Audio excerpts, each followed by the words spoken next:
Hi dears, എല്ലാവരും സുഖമായിട്ടിരിക്കുന്നു. ഞാനിവിടെ അടിപൊളിയായിട്ടിരിക്കുന്നു. ഇന്നത്തേതൊരു കുക്കിംഗ് വീഡിയോ ആണേ. ഒരു കടച്ചക്ക മെഴുക്ക് പുരട്ടി, സിമ്പിളായിട്ടൊരു കടച്ചക്ക മെഴുക്ക് പുരട്ടി നമുക്ക് നോക്കാം. ആവശ്യമായിട്ടുള്ളത് സവാള അരിഞ്ഞത്, ഇടിച്ച മുളക് പൊടി, പിന്നെ കുറച്ച് മഞ്ഞൾപ്പൊടി, ഒരു ഇച്ചിരി ഗരം മസാല, കടുക്, പിന്നെ വെളിച്ചെണ്ണ. നമ്മൾ ചട്ടി ചൂടായതിന് ശേഷം കുറച്ച് വെളിച്ചെണ്ണ ഒഴിച്ച് ആദ്യം തന്നെ കുറച്ച് കടുക് പൊട്ടിച്ചെടുക്കണം.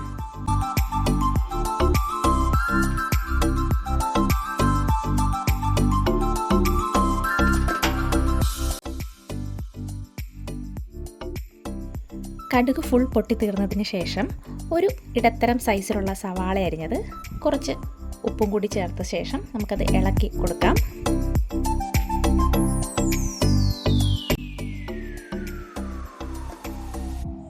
ഇതിലോട്ട് ഒരല്പം മഞ്ഞൾപ്പൊടി കൂടി ചേർത്ത് നമുക്ക് ഇളക്കി കൊടുക്കാം.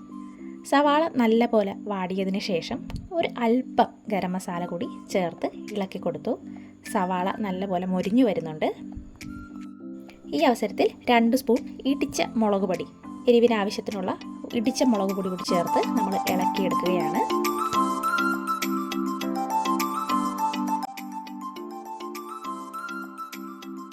കുറച്ച് കറിവേപ്പില കൂടി ചേർത്ത് കൊടുത്തു.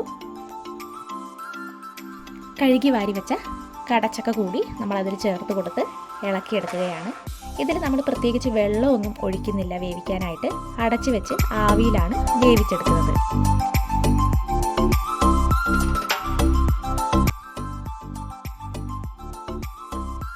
നമുക്ക് അടച്ചു വെച്ച് തീയൊന്ന് മീഡിയം സിമ്മിലിട്ടൊന്ന് വേവിച്ചെടുക്കാം.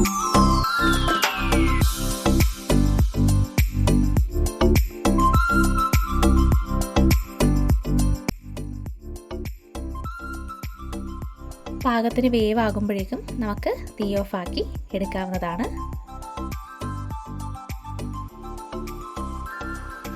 സിമ്പിളായിട്ടുള്ള കടച്ചക്ക മെഴുക്ക് പുരട്ടി റെഡിയായി. എല്ലാവരും ഒന്ന് ട്രൈ ചെയ്ത് നോക്കണം.